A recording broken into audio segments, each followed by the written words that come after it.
Assalamualaikum warahmatullahi wabarakatuh. Halo, halo, welcome back to my YouTube channel.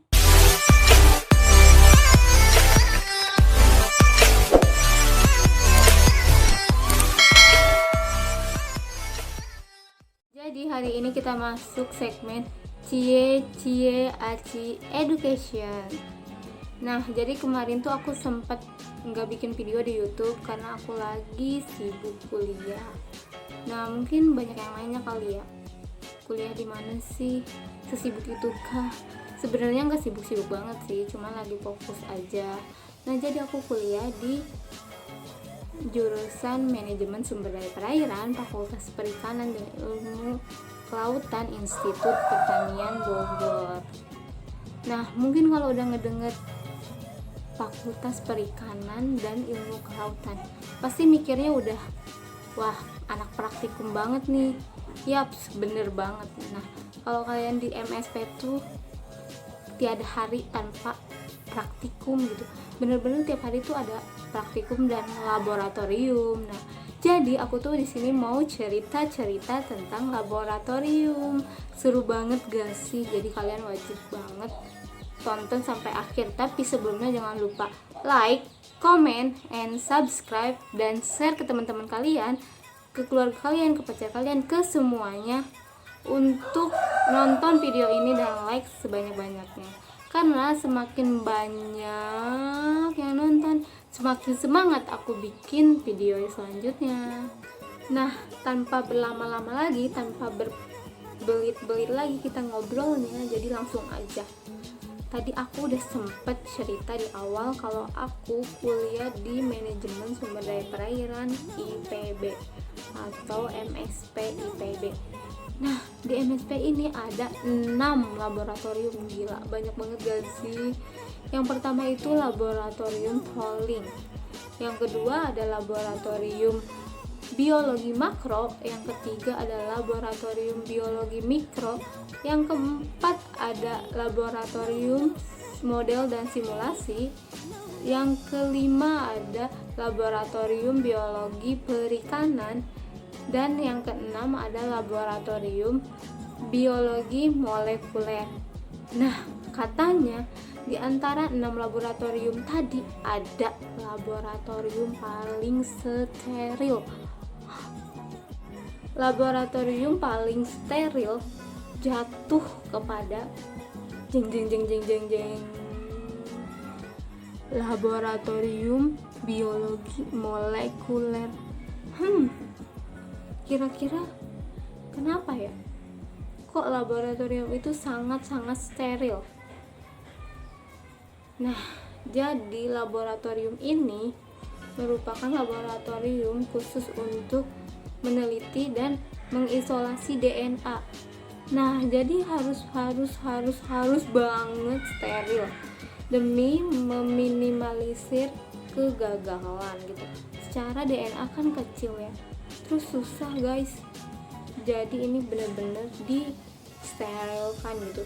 Dan beberapa syaratnya pun banyak banget gitu. Tapi aku bakal sebutin beberapa dari syarat-syaratnya ya.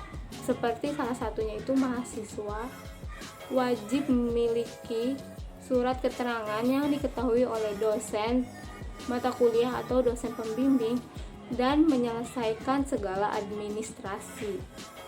Yang kedua, jam operasional hanya dari jam 8.30 sampai jam 15.30 waktu Indonesia Barat.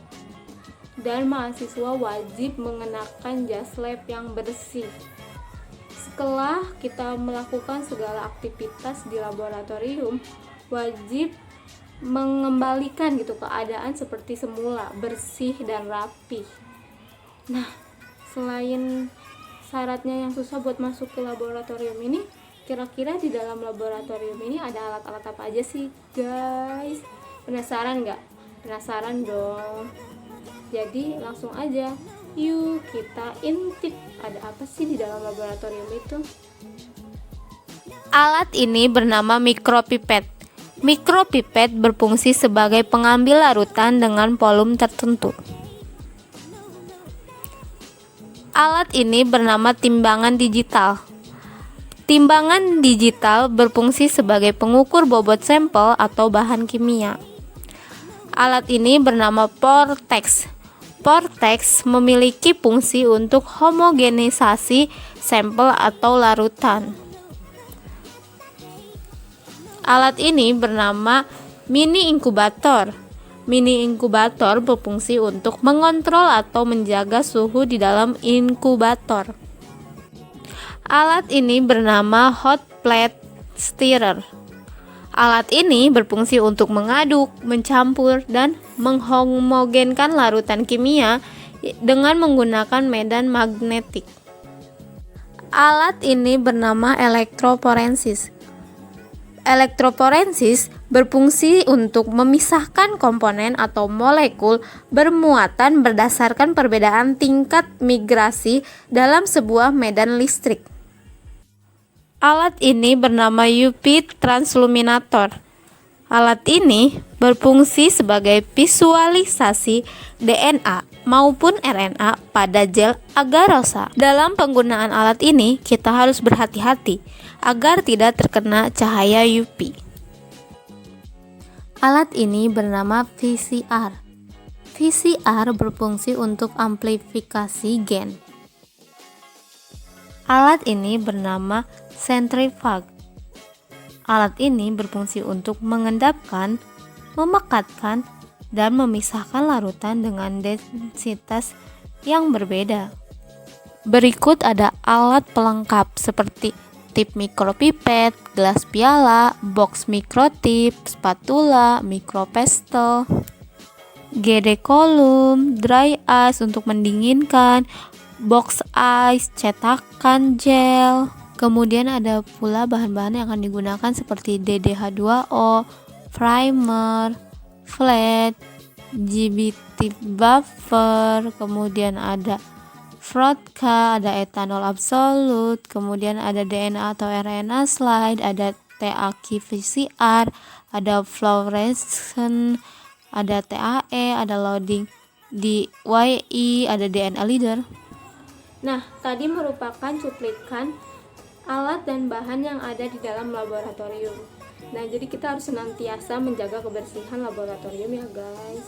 Nah, kalau di semester aku yang sekarang gitu, aku bisa masuk ke lab itu ketika mata kuliah biologi populasi. Namun karena sekarang keadaannya lagi pandemi, kita tidak bisa masuk ke sana guys. Jadi aku nggak tahu seberapa sterilnya laboratorium itu. Sedih.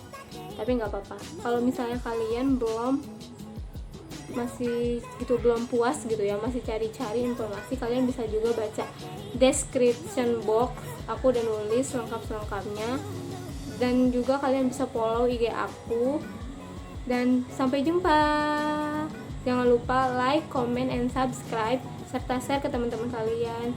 Dadah, wassalamualaikum warahmatullahi wabarakatuh. See you.